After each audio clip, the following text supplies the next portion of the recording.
All right, thank you, everybody. So let's begin this. Believe me when I say that all of us here at White Glove Workshops are excited that you have hopped on to this webinar. In an effort to make sure this next hour is chock full of value, here's what's going to happen. John, our resident expert in everything taxes and retirement, will share all of the best practices and tips and tricks that he has gathered over the last couple years presenting this topic of taxes and retirement. There's so many priceless nuggets that he's developed along the way and turned into practical, easy to implement action items. So he's going to cover a little bit of the PowerPoint, a lot of it of the powerful tax clarity software, and then he's going to bring it home with how he runs his first appointments. So in the chat box, feel free to type in questions as they come up, and we'll address them at the end as time allows. So with no further ado, let's let the learning begin as I throw it over to John. John, welcome. Thank you so much. Thanks, Heather. Welcome, everybody. As Heather mentioned, I am a financial advisor, so I'm doing what you guys do. I'm in the trenches every day, doing this on an everyday basis. It's my 21st year as an advisor, and when it comes to my workshops, I use White Glove to put on those workshops for me. And just to give you an idea, the workshop that I really like the best, that I use almost exclusively, is the Taxes and Retirement workshop. I like the quality of the people that attend.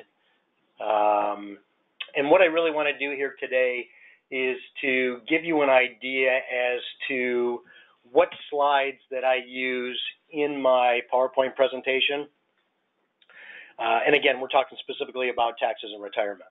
And also to give you a little bit of background here, I'm not a CPA. I don't do taxes. I've never done taxes. When I started doing these workshops, I knew nothing or very little about taxes. Like many of you, I would always, if a question came up about taxation or about what account would be best to make a withdrawal from to meet a client's needs in retirement, I would pretty much send them to their CPA or tax professional to answer those questions. Now, I still do that as confirmation for what we're able to find and dig down into once we get into the tax clarity software. So again, when I'm going through the PowerPoint, although White Glove provides you with a number of slides for the presentation, I do not cover every slide. One of the reasons for that is time, but the biggest issue is I don't want to talk about some of the subjects or some of those slides because I know very little about it, if anything at all. My goal when I'm doing the PowerPoint presentation is to get through the presentation as quickly as possible without seeming rushed, giving the attendees the impression that I know a heck of a lot about taxes in order to get to the tax clarity software. Now, I know I'm jumping ahead here a little bit. I use the tax clarity software in every one of my presentations, whether it's a public seminar, corporate seminar, regardless of subject. I just did a corporate workshop here a couple Fridays ago through a HR relationship that I have with a local company. And although it was on Social Security, I demonstrated the tax clarity software live during that presentation. If you're not using, I know for some of the different subject matters that White Glove provides you with, utilizing tax clarity software or demonstrating it and using it is mandatory. For others, it's not mandatory. Being an advisor, I use this in every presentation. I would suggest you use it in every one of your workshops, again, regardless of the subject. So again, my point is when I get through the PowerPoint or going through the PowerPoint, these are the actual slides I'm going to flip through that I use in my presentation. We are recording this, so if you want copies of this, this workshop, this webinar, feel free to reach out to your account executive and they can provide you with a link, hopefully here in the next couple days. So again, I start out the presentation, the PowerPoint, by going through and talking about ordinary income. I cover a little bit of the tax maps. The reason I touch on the tax maps is because these tax maps are what they will see later in the presentation once I demonstrate the Tax Clarity software. I'm not going to talk specifically about the slides here. I think you guys can get through them pretty well on your own. I do spend some time talking about deductions and how valuable they are, because again, when I demonstrate the Tax Clarity software here in a little while, I'm going to hammer home the power of utilizing your deductions to their fullest.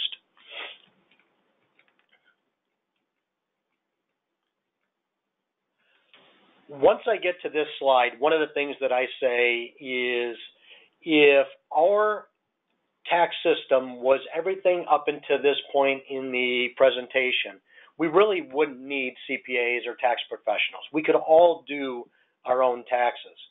But it's because of everything that we see here in front of you on the slide that complicates the overall tax system. Now, what I want to do is I want to talk about some of these. And again, when I'm saying this, this is exactly what I'm saying to the audience.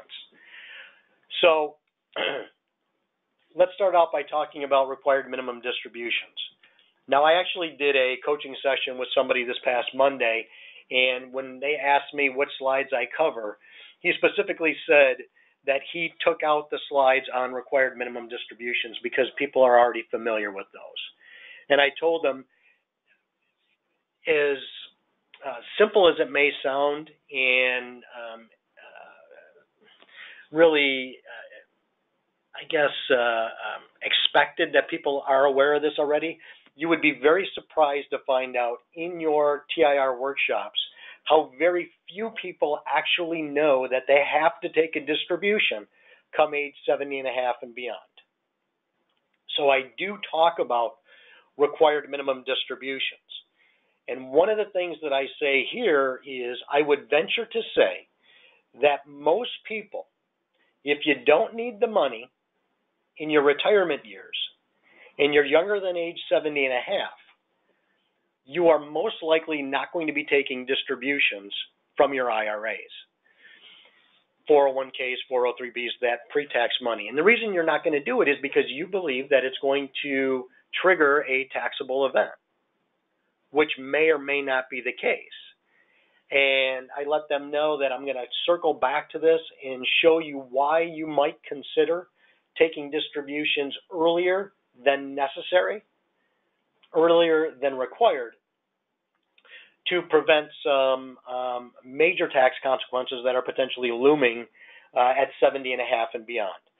So I use this as basically a setup point for me to fall back on once we get into the Tax Clarity software demonstration. So again, as simple as this may sound with respect to required minimum distributions, I use this as again, a way for me to express my level of knowledge, how they do the calculation, what's it based on, how does it occur, when does it occur, things of that nature there for you. I then talk about the sequence of return risk, and essentially, no matter when you start taking distributions from your accounts, where the accounts are or where the market is in relationship to the time you start taking your withdrawals can have a significant impact on how long your money lasts.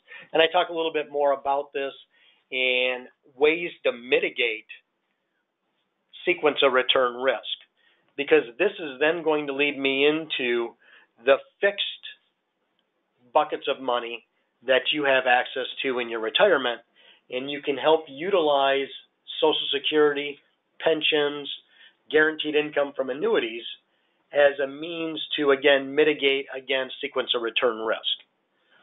Now, in my taxes and retirement workshop, I also include maybe 3 or 4 slides on Social Security. And this is where I would input and start a conversation on Social Security. So it's basically between the sequence of return slide and just before we talk about the taxation of Social Security. So then I get into one of the things that many people ask me about Social Security is it taxable? And the answer is yes. Up to 85% of your Social Security is, again, subject to taxation. But the interesting thing about Social Security is Social Security in and of itself is not taxed, meaning if your only income source in retirement was Social Security, you wouldn't be paying a dime in taxes. Now, I've got a really good example I'm going to come back to, again, once we get to the tax clarity software, about somebody that I met with in one of my one-on-one sessions where their only income was Social Security. And they had some opportunities that unfortunately they weren't aware of and therefore weren't taking advantage of. So again, I go through, I talk about the taxation of Social Security, the income thresholds as they pertain to the provisional income, and then I talk about these 2 examples. Now, these 2 examples I think are very, very important. I think they're probably the 2 most important slides of the PowerPoint presentation. And what this slide shows, these 2 examples, is we have here a couple that needs $60,000 worth of income. How they derive at that income, there's 2 different scenarios here. In the first scenario, they're going to be drawing about $20,000 from Social Security. Again, their need is $60,000.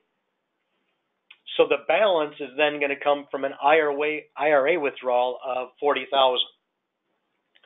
But again, what we're trying to determine here is of the $60,000 of income, of which 20 of it is from Social Security, is how much of that $20,000 is subject to taxation. So we have to go through the route of provisional income. And provisional income states that we take half of your Social Security income for the year, $10,000. We add it in with the other income sources that you have, that $40,000. That gets us to provisional income of $50,000. Then we have to take that $50,000 against the thresholds. Your first threshold being $32,000. Again, we're looking at married couple filing jointly. So you subtract that $50,000 or the $32,000 from the $50,000, it leaves you with $18,000. Times 50% leaves you with $9,000. Then we have some provisional income that's over the second threshold of $44,000.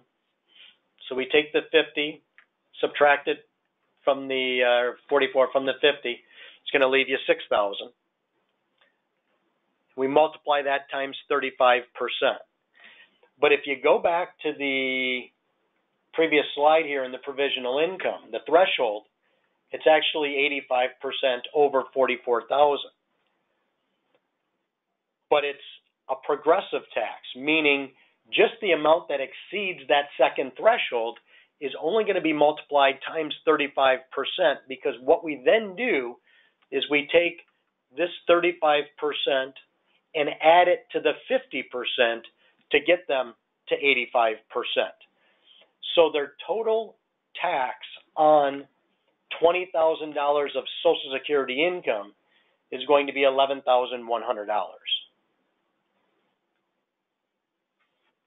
Now again, holding at that same $60,000 worth of income need, this second example shows an increase or a Social Security income amount of $40,000. Need of $60,000, So they would be making an IRA withdrawal of $20,000. And again, what we're trying to figure out here is of the $40,000 in Social Security benefits, how much of that 40 is actually subject to taxation? So you take the 50% of your Social Security income for the year, so $20,000, plus your other income of $20,000, leaves you with $40,000 of provisional income. And again, we take that $40,000 against your first threshold of $32,000, leaving you with $8,000 times the 50%, it's $4,000. We don't have any income that exceeds the second threshold. So although we have the same amount of income, $60,000, albeit more income from Social Security, the overall tax liability or taxes the overall taxation of that $40,000 is only $4,000. Now, one of the questions you may get on this slide is, how is it that you can possibly control the amount of Social Security income that you have? Social Security income is what it is.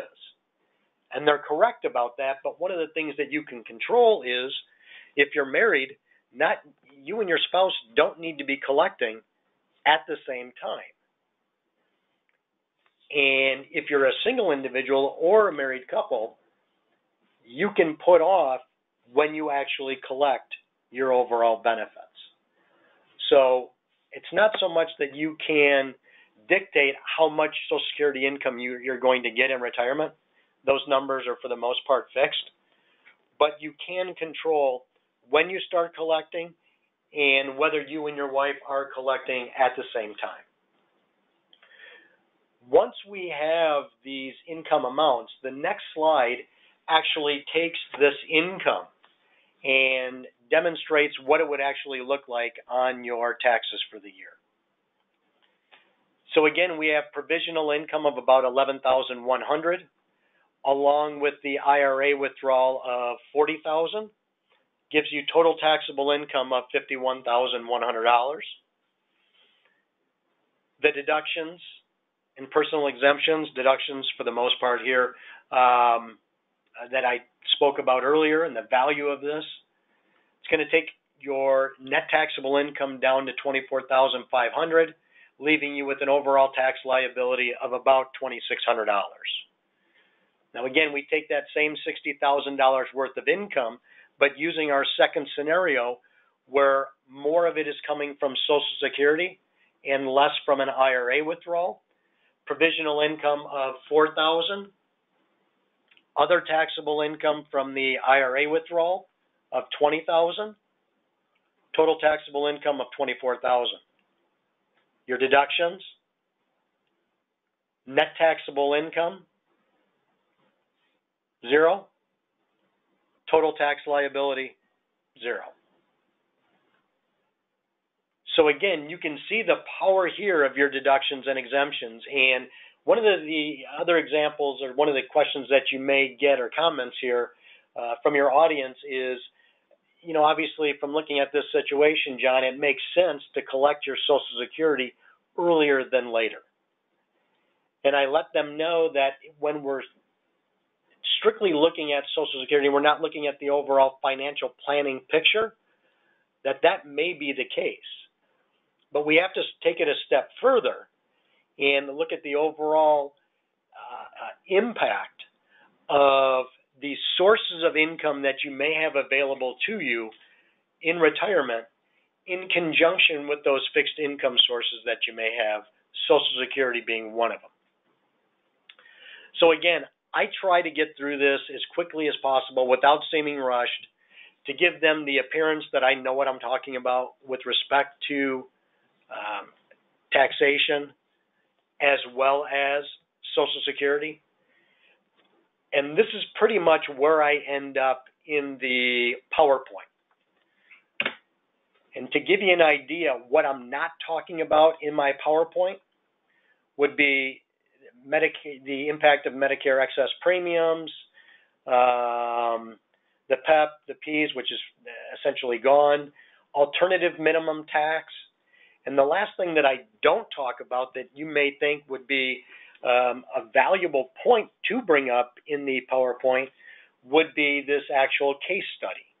Now, the reason I don't talk about the case study during the PowerPoint is, although it is valuable, I think it can be even more valuable used in demonstrating the Tax Clarity software live for them during the presentation, where they can actually see the different scenarios and make it really more realistic to them and their situation.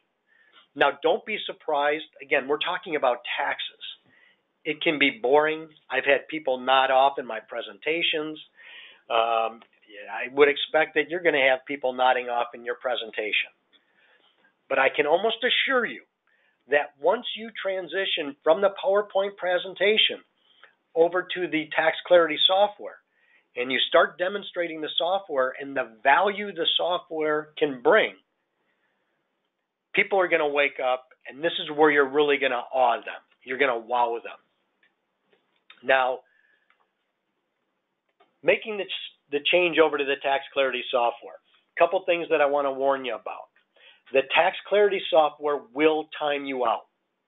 One of the first presentations that I ever gave in which I was going to demonstrate the Tax Clarity software live is I went in at the beginning of the workshop. I wanted to be prepared. I logged in. My password was in because I wanted to make a smooth transition from the PowerPoint to the software. And when I did that, after about 45 minutes or so, the Tax Clarity software had timed me out. So I had to go back in, refresh the screen, input my email address, my password, and it takes time. So knowing this now, what I do is I actually will get to the login screen.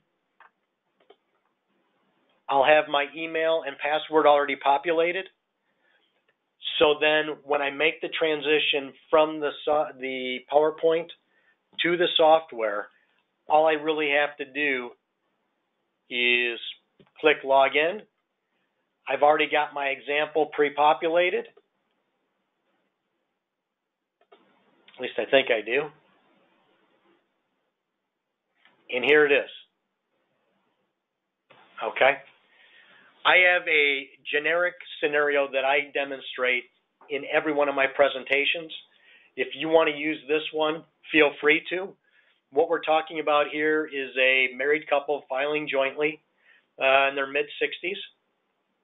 Now, again, there are, this software is obviously web-based. So before I ever start my presentation, as people are arriving or even when I'm there well in advance, I'm making sure that my internet connection is working. And hopefully by the time I get to the Tax Clarity software, I still have a strong signal and that I haven't lost internet or the power hasn't gone out. And let me tell you, I'm telling you this because it has gone out. And I didn't have web access. And fortunately for me at the time, I have done this presentation so many times, I had the example in my head, but it is not as powerful me explaining the actual example as me explaining the example and the visual to go along with it. So what I did was I created slides that will mimic the Tax Clarity scenarios that I take people through. And I believe those slides are included as slides that are part of your PowerPoint that is emailed to you from your account executive. If you don't have those Tax Clarity slides, then reach out to your account exec and they will get you those slides. Having said that, those slides are to be used as a backup. You are going to get more out of this. The attendees are going to get more out of this if you demonstrate the software live. Use it as a backup. If it doesn't work, you've got slides to go through and convey the actual software itself. But again, using it live, you're going to really, it's a lot more powerful for you. So getting back to my example, a couple in their mid-60s, even though they're eligible to collect Social Security, at this point in my example, they're not collecting it. The other thing is I leave my examples here very simple. There is no reason to complicate this by inputting long-term capital gains, short-term gains, dividends, a pension if they need it.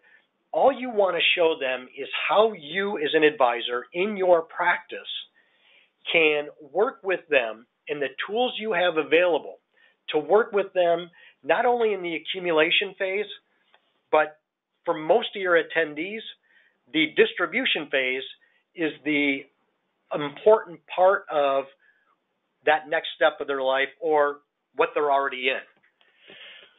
Now, what I say, one of the things that I say in every one of my workshops is that most advisors, most do-it-yourself investors are consumed with the accumulation phase of their lives. They're worried about putting as much money away in their 401k, making their IRA contributions, saving money. But where the ball is often dropped, whether, again, it's you're doing it yourself or you're working with an advisor, is there's no plan in place to now get this accumulation of assets, these assets that you've saved all your life, out of the accounts and in order essentially to meet their needs throughout the retirement phase. And because there's no plan in place, unfortunately, much of that savings that they've done will end up going to the IRS in the form of taxes. Where you as an advisor are going to set yourself apart from the advisor that's working next door to you is by helping them with the distribution phase and having a plan in place and physically showing them how utilizing the sources of money they have available to them can be an effective means at, number one, meeting their needs, but also paying the least amount in taxes that they're obligated to. This is going to demonstrate, or this is going to differentiate yourself, again, from the advisor next door that is not talking about the distribution, that when it comes to the withdrawals that they're making, they're going to send them to the CPA or the tax preparer to have those questions answered. There's a disconnect. Okay. Once I go through the tax scenario, I will ask them, the potential client that's sitting across the desk from me, I will ask them if I could reach out to their CPA to basically confirm the numbers that we are using here in the Tax Clarity software. Because again, what we're looking at, the information that I'm inputting during that one-on-one session is based on the information that the potential client is providing me with. It's only as accurate as the information that they're providing me with. Now, again, I know I'm kind of jumping ahead here, but the main thing is demonstrating this live is really going to wow your attendees. So again, they need $50,000 per year in retirement income to meet their needs. No Social Security income at the moment, even if they have, let's say, a couple $100,000 sitting in the bank. They're going to be pulling the $50,000 from an IRA. Now, we have to remember, obviously, that IRA withdrawal is pre-tax money. And one of the reasons that most people would put off or decide not to take a distribution from that IRA or 401k is because it's just that. It's pre-tax money. And by taking that withdrawal is going to create a taxable event. Why create a taxable event or fast forward a tax consequence if we don't have to? If I've got a couple $100,000 in the bank, why don't I spend $50,000 of that to meet my needs?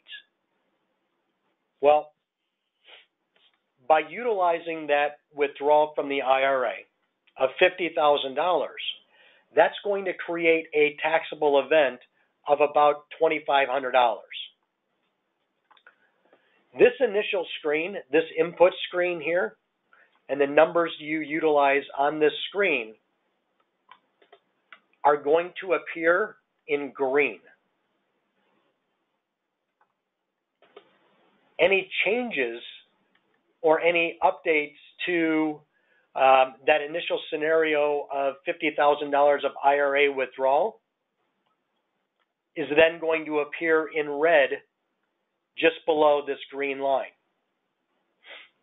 Now, again, how is it possible that $50,000 of pre-tax IRA withdrawal is only going to create a taxable event of $2,500?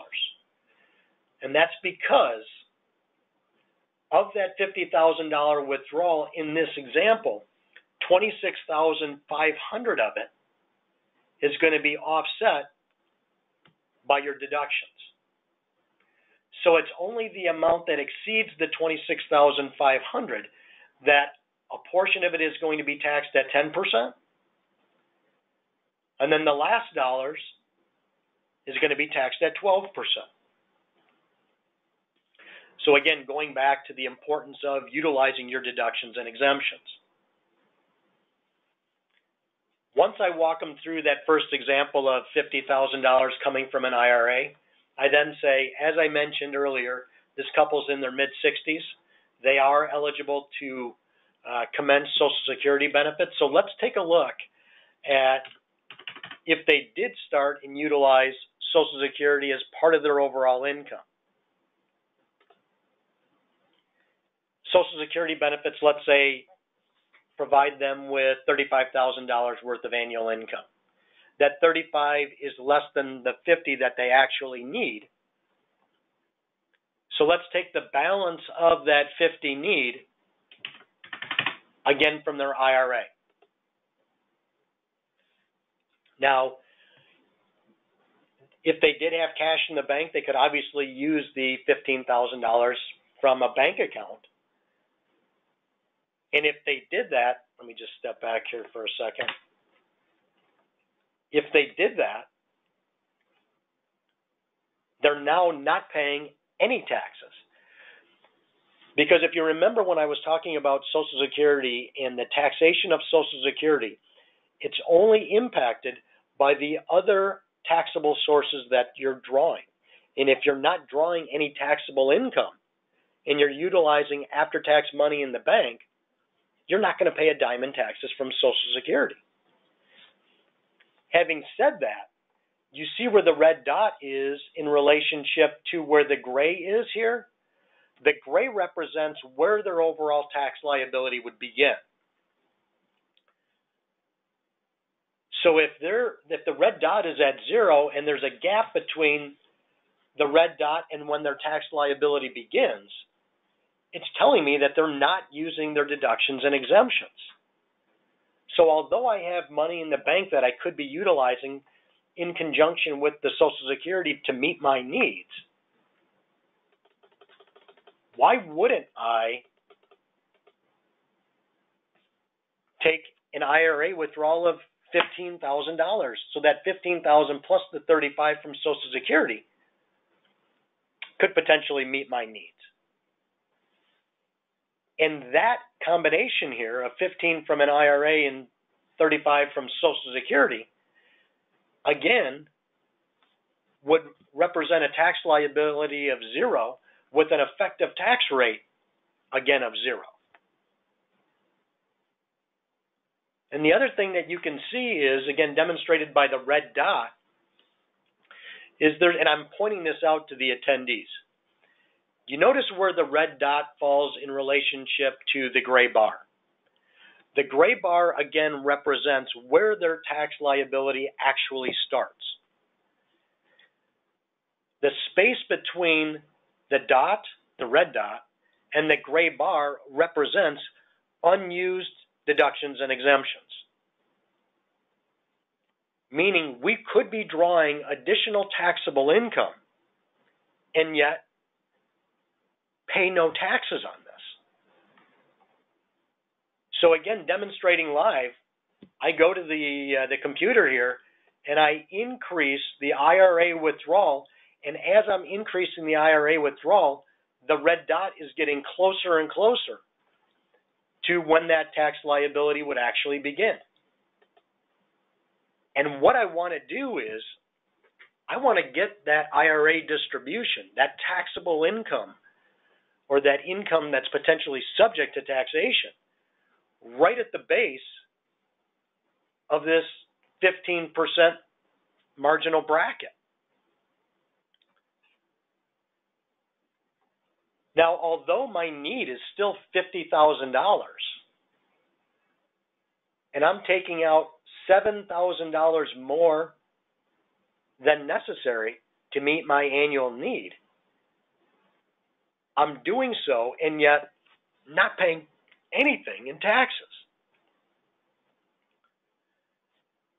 Somebody might say, or I often say in my workshop, is if you have the opportunity to do this, why would you not be doing it? If you can pull money tax-free out of your IRA, even though you don't need it now, why would you not be doing this?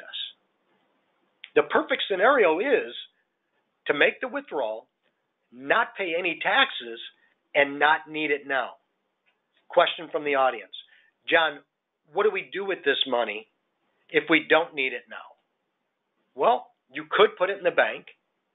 You could essentially invest it in that stock that you just pulled it out of from your IRA, that you sold it and pulled it out of from your IRA. You can now buy it back in a individual account or a joint account with your spouse. And if you own it for a year and a day or longer, and you sell it off down the road, now you're going to be paying capital gain rates on that money as opposed to ordinary income rates on the IRA withdrawal. What are other potential possibilities for this $7,000? How about a Roth IRA conversion? Now, somebody from the audience, again, John, I'm retired. I think you need earned income to do to put money into a Roth IRA. Isn't that right? And you're only limited to $6,500? You're correct as a contribution, but as a conversion, you don't need that earned income. You can convert an unlimited amount of money. So I spent a couple minutes there talking about the difference between a contribution and a conversion. So you can put this money in a Roth IRA. There's some regulations on that money and how long the money has to sit there. But regardless, you can utilize this money down the road as a tax-free income source. You can use that $7,000 as a premium to buy life insurance. And most people in the audience are going to say, well, geez, why would I need life insurance in retirement? Well, I get that, but the life insurance that you're buying for and utilizing for your retirement years is different from the life insurance that you would buy when you're in your 20s and 30s. So I spent a little bit of time talking about the differences there. The next example that I run through is this $22,000 puts me right at the base of the 15% marginal bracket. Let's take a look at what withdrawing $30,000 from an IRA would mean.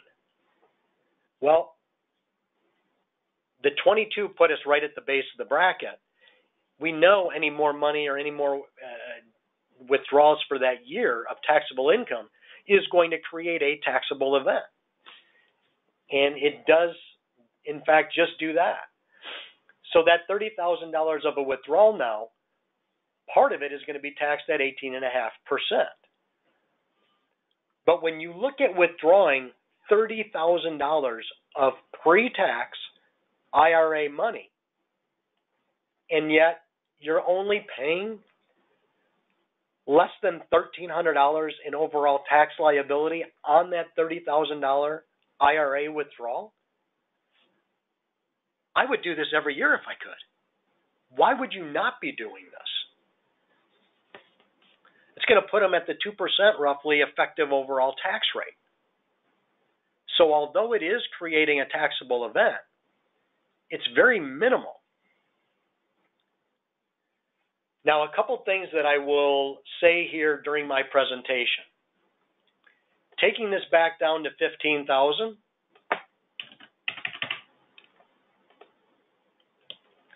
and seeing this gap between where your income is falling and where your tax liability actually ends up.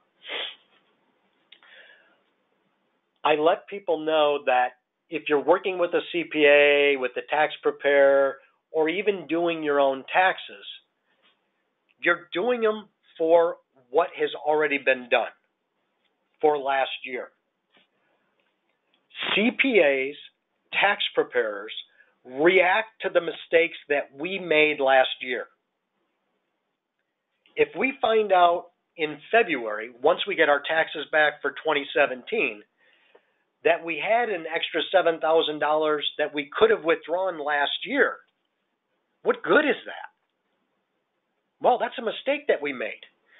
Where I can help you as an advisor and where I help my clients on an everyday basis, that's something else that I drop in there every once in a while in my workshop, is this software is stuff that I use with my clients on an everyday basis. Okay, so it gets them thinking about becoming a client and the value that you can bring to them. And it also gets them thinking about, why is my current advisor not talking to me about this? You've already talked to them about the PowerPoint, whether it's Social Security, whether it's the tax side of it. And you are, again, setting yourself apart from and above the advisor that they currently have, or the advisor that they, met with next door and are interviewing. Okay?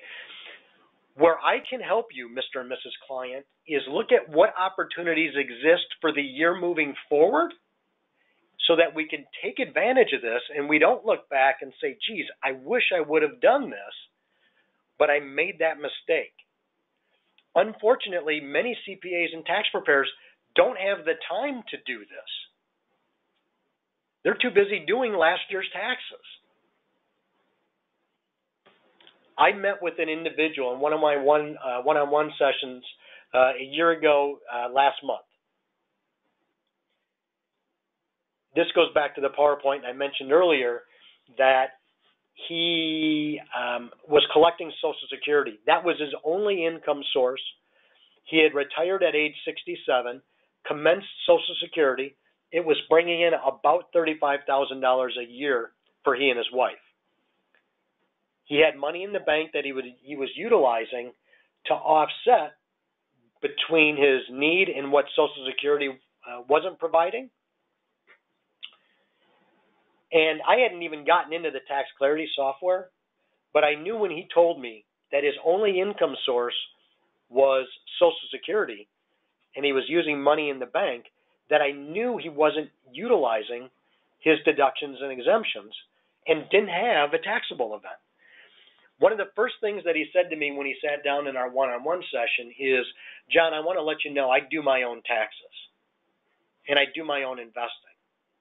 And I said, that's great. I said, why is it that you do your own taxes? And he told me it's because I save $250 a year.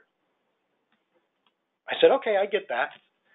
Now, going back, he started this, he retired at 67, commenced his Social Security then, and he was now, last February, 70. So he had to start his required minimum distributions.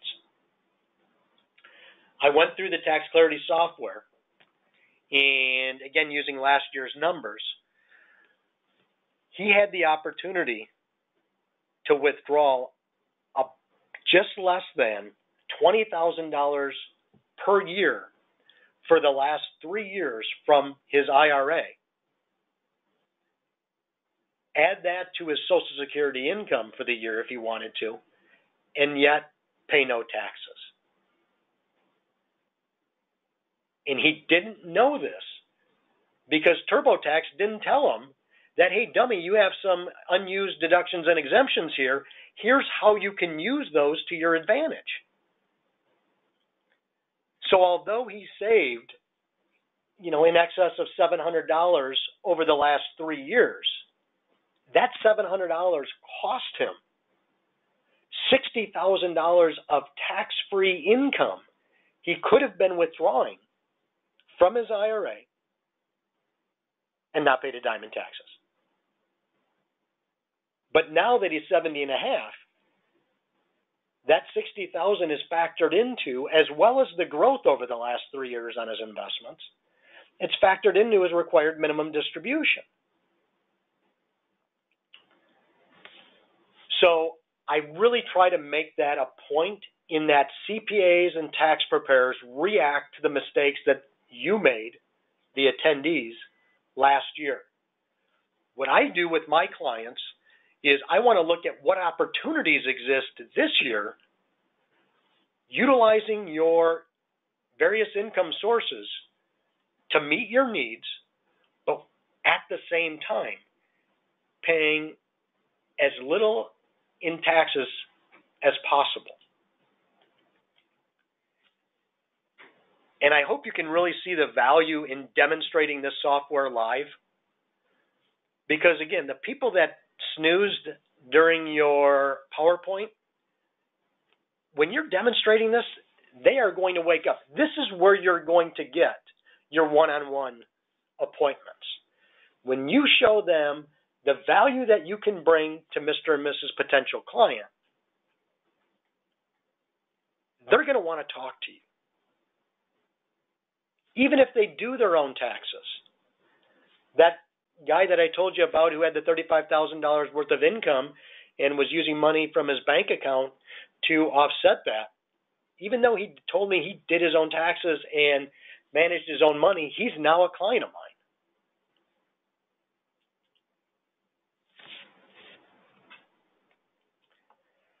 Now, we talked earlier in the PowerPoint about required minimum distributions, in that most people, if they don't need the money, they're not going to take a distribution from their IRA until they have to at 70 and a half.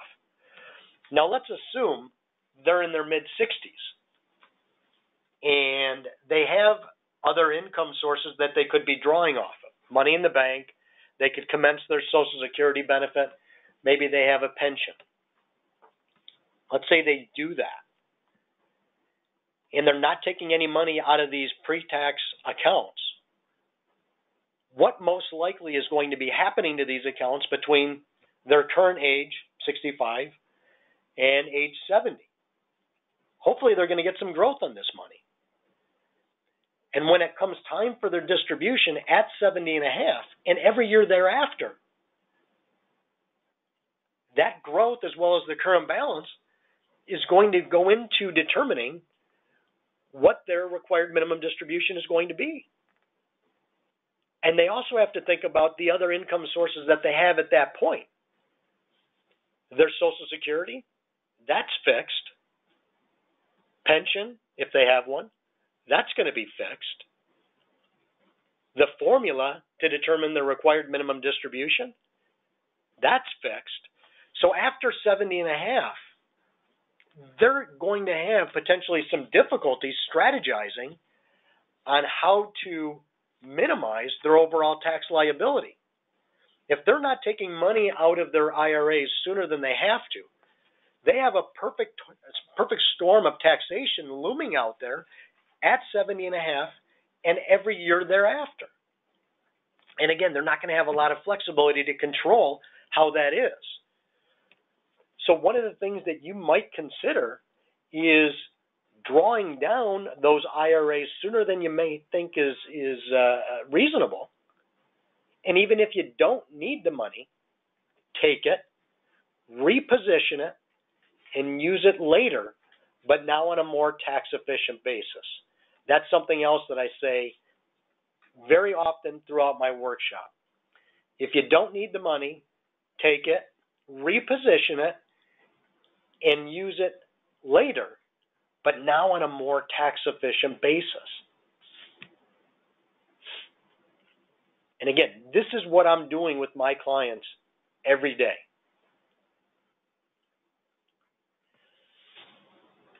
The other thing that I demonstrate is, and again, I bring it up because there are high net worth individuals that are sitting in your workshop, and I don't want them to think that this is about using up deductions and exemptions. Those high net worth individuals very likely have already used up their deductions and exemptions. Maybe they have a pension. Maybe they're already drawing their Social Security. Maybe they have dividends and capital gains that they're living off of. Okay.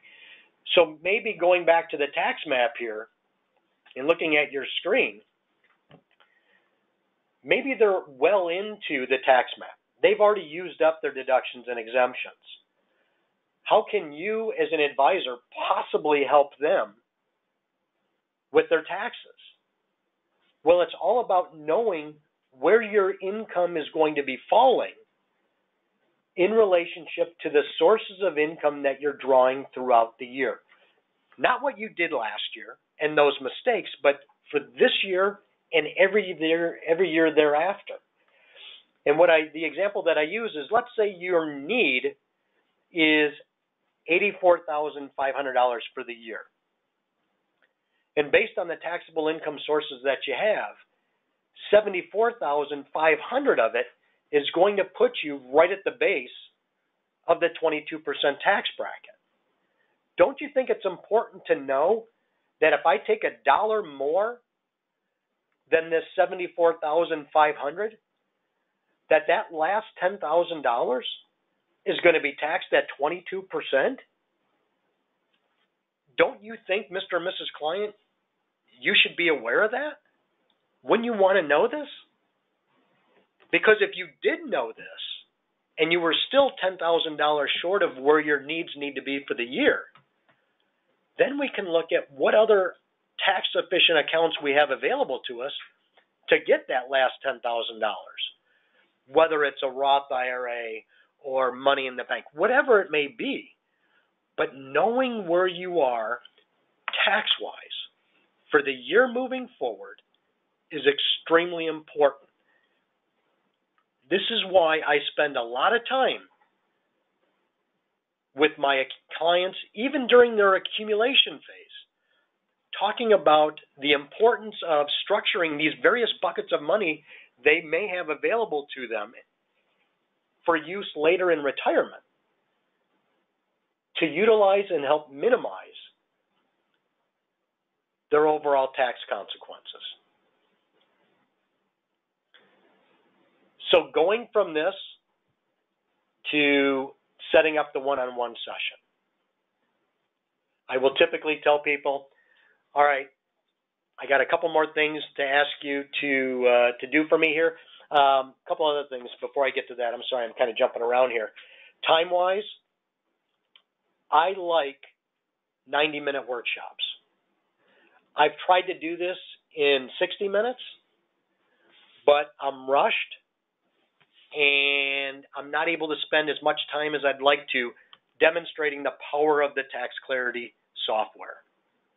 I can do it, but I usually run over, and I don't like to rush, especially when talking about Tax Clarity.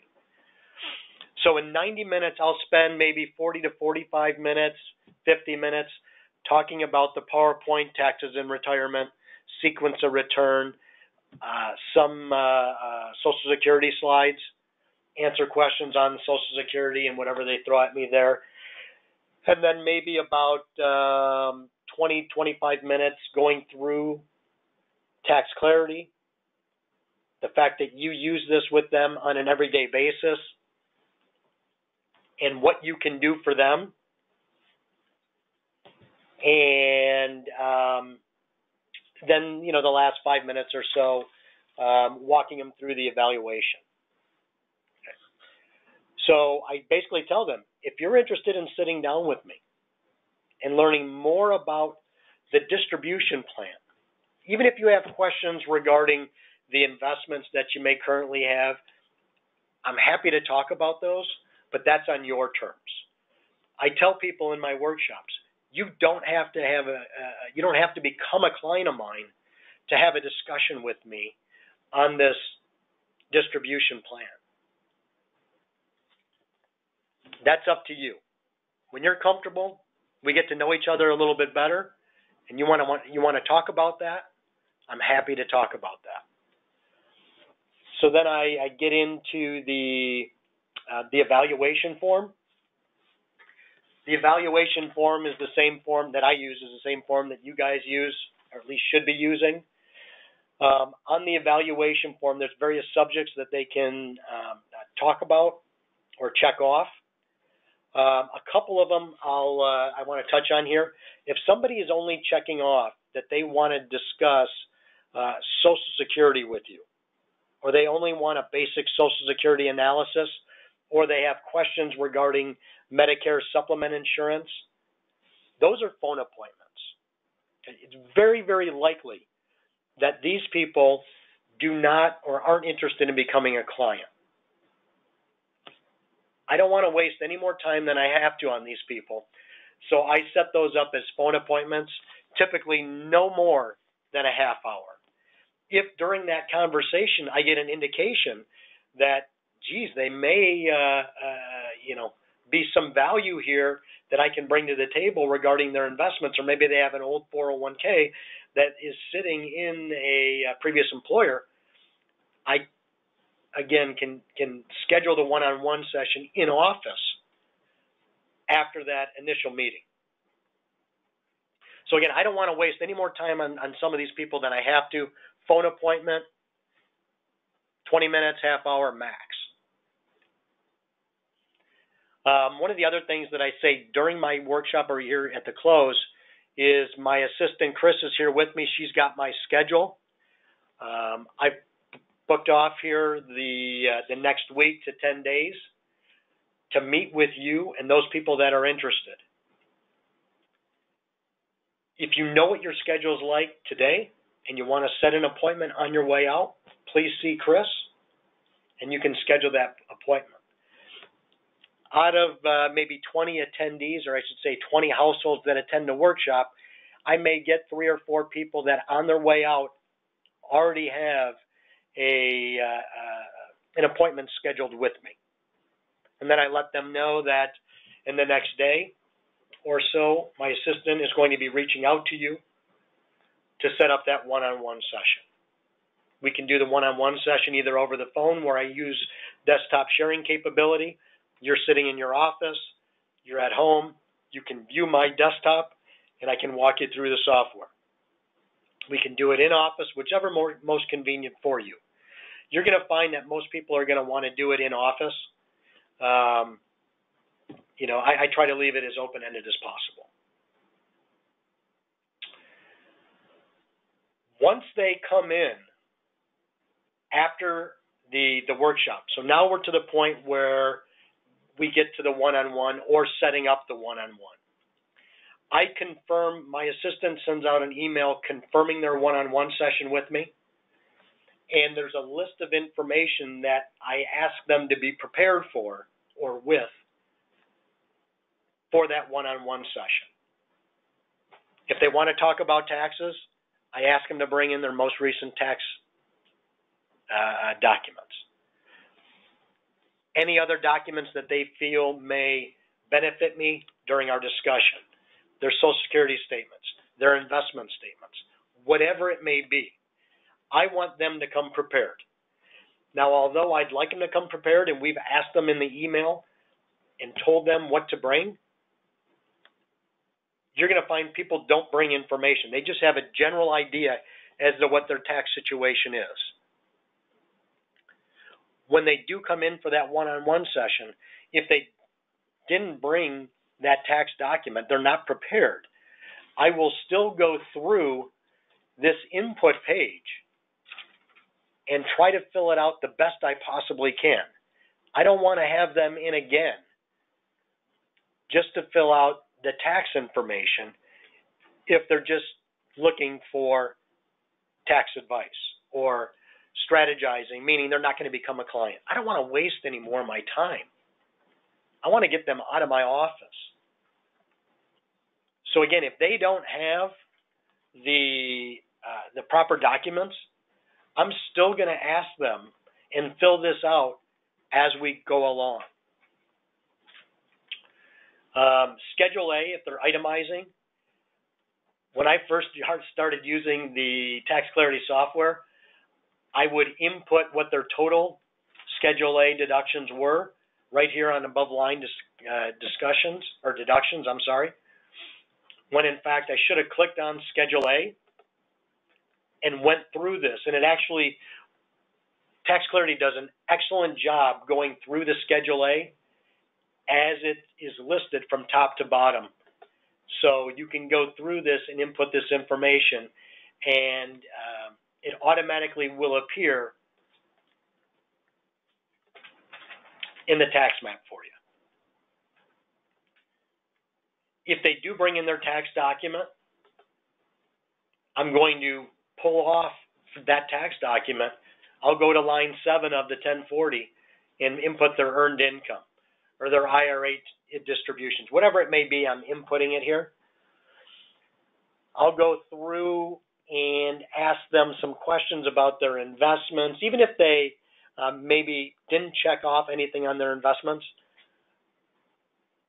It's an easier transition to go from taxes to investments in the taxes and retirement workshop than it is to go from Social Security to investments from a Social Security workshop.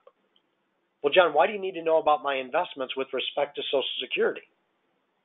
Well, there are obvious reasons from a strategy standpoint, but if you're talking about investments and they came to your taxes and retirement workshop, it's expected for you to ask about those investments.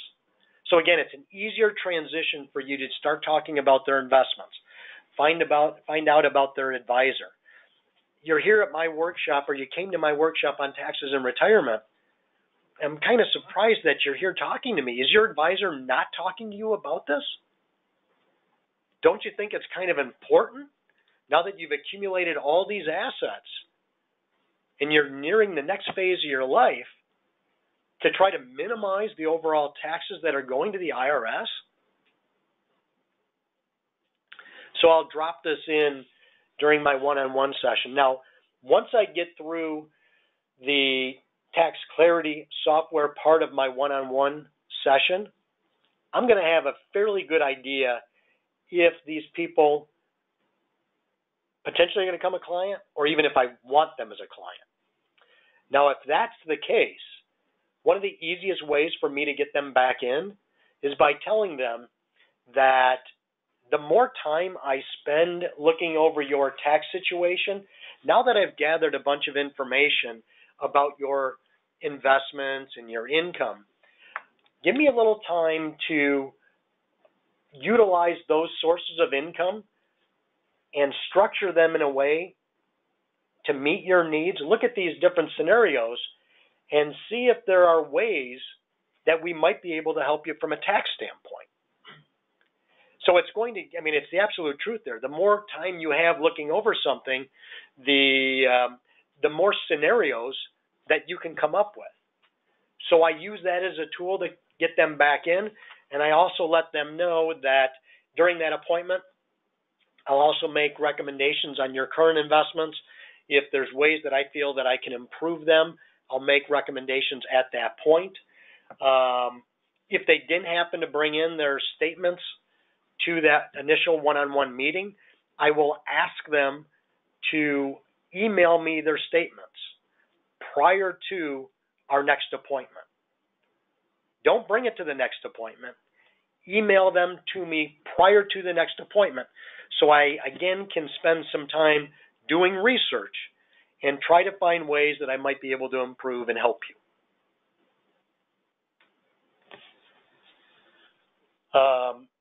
I have found that utilizing Tax Clarity and the software itself has taken my practice to a level that I've never been at. I've been using this for about the last 3 years now.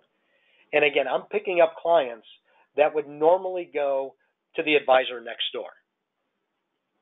I've had, specifically last year, I had one individual, high net worth individual, initially came to my one-on-one session.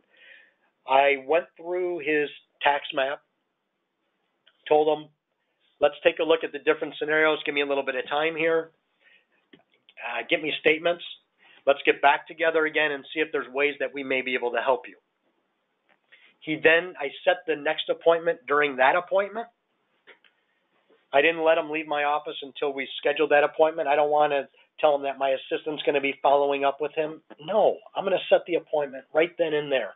Bring up my calendar, get him on the books, ask him to mail me statements, email me statements. The second appointment in office that I had with him, I started to go through a couple of the different scenarios that I was able to come up with. Now, this individual was in his early 60s. He had retired, significant assets in his bank account, substantial assets in IRA and non-IRA accounts, and his wife also had substantial accounts, retirement-based accounts. I had not even gotten to the recommendation part, or we haven't even discussed his current investments, and he told me that he was interviewing or had interviewed 3 other advisors, and that he's made the decision to go with me. And the reason he chose to go with me is because I was the only advisor that talked about strategizing his income utilizing this tax clarity software. So I got him as a client. He's also sent me at least 2, if not 3 referrals since that. Now, one of the things that I will often do, and I did with this gentleman, is he's in his mid-60s. I'm sorry, he was in his early 60s. He had yet to commence any IRA withdrawals. And what I wanted to demonstrate to him was if he did nothing with his IRAs, he had a couple pensions, he had, as I said, substantial assets in his bank account that he could live off of. He could turn on Social Security and use those sources to live off of and put off any required minimum distribution until 70 and a half. But what I wanted to show him, and again, I did this as part of my homework between the first meeting and the second meeting, was I took the current account balance of his IRAs, projected growth at 5% over the next X number of years, taking him up to his age 70, and I showed him what his distribution would be at that point. Now, his annual need was just less than $100,000. His required minimum distribution at 70 is $160,000. That doesn't include the income from his Social Security that he's going to be taking at 70, if not before, his pensions, his wife's pension. He's going to have a major tax liability looming for him out there if he does nothing. And I think he was going to be in the overall effective tax rate at about 28%, if my memory serves me correctly. And I showed him that if he did use money in the bank and did commence his Social Security benefits, he'd be paying little taxes right now. But if he started distributions from his IRA, even though it would cost him a little bit more in taxes now, it would save him significant taxes in the future, of which he had no control over at 70 and a half and beyond. So I think that's really given you, hopefully, it's given you an idea as to how I use the PowerPoint, how I use the tax clarity, and really the overall power of this software, and how it's been a game changer for me in my practice and can do the same for you in your practice. It makes it a lot easier, and I think a no-brainer for your attendees, to set an appointment with you, demonstrating the tax clarity software live, than just going through, chickening out, and going through the PowerPoint presentation on taxes. All right, guys, I don't know if anybody have any questions here? I don't know. I just want everyone to understand this, that the software, this is the appointment driver. I hope John has hammered that home hard enough. This is it. This is the game changer. I want you to use John's scenario examples, or you come up with your own. Please. Yeah, because other numbers may make better sense in your geographical area. Is that what you were going to say, John? Yeah. So again, you need to make a point that the numbers that you're using, you're just using it as a basic scenario. And again, you're going to have high net worth individuals there that are going to think or be thinking, geez, I've already used up my deductions and exemptions. And I know I've already said this, but it's so important for you to make that point that you don't turn them away and really just get across the point or the power that this software can utilize or bring to the table and help you help them. Yes, whatever you do, play around with it, get very comfortable with it. You're going to have to go to the venue, make sure IT is compatible. You must have the Wi-Fi, have your hotspot ready. Once in a while, John, have you been caught totally off guard? Yeah, but what I do is when it comes to my workshop, I know you're supposed to show up at your workshop, I think, an hour, a couple hours beforehand. I go to my workshop venue, every venue, before the day of my workshop. I find out who the main contact is there. I want to take a look at the room. I want to take a look at the Wi-Fi, how this works. Is my screen going to be in a good position? Is the room going to be set up the proper way? I don't want any surprises come the day of the workshop. Now, you're going to find out there's going to be surprises the day of the workshop. Don't show up a half hour beforehand. Show up an hour beforehand, if not longer. If people show up early, which they're going to do, welcome them in. Don't turn them away. I've talked to other advisors at Host University that have told me they've turned people away until about 10 to 15 minutes before the workshop. Why would you start the workshop on a negative foot? Welcome them in. Even though you're still trying to put things together, get them in. Talk to them. Have a conversation. Get to know them a little bit. Let them get to know you. Anything else that you guys can think of? Or any John, other the mass majority of the questions, and there are more, but I just want to be mindful of everybody's time, but the majority of the questions are based on, is this going to be recorded? Can we watch it again? And a lot of this has been great, so nicely done. Thanks. But yes, this is going to be recorded and sent out to absolutely everybody as soon as humanly possible. And I know I kind of went through the tax clarity slides relatively quick there, but don't feel, I guess the point of me touching on those slides, don't feel that you have to use these slides. I was never, and to be honest, I really don't know a lot about taxes at this point. I've been doing and what I've learned from or on taxes is from doing the tax TIR workshop, the Taxes and Retirement Workshop, and questions that I've gotten over the years of doing these workshops. So again, don't shy away from it. Make this presentation what you want, keeping in mind it's most likely going to be pretty darn boring. Get through it. Get to the tax clarity software. Great. Thank you, John. So just so everybody knows, I am going to write down every single question for John, get an answer, and email it out to everybody, because there are a few that are quite specific that we just can't get into right now. So everything will get answered, and you will receive that in your email box as soon as possible. So with that, we will wrap this up. Thank you so much, John. Thank you, guys. Appreciate it.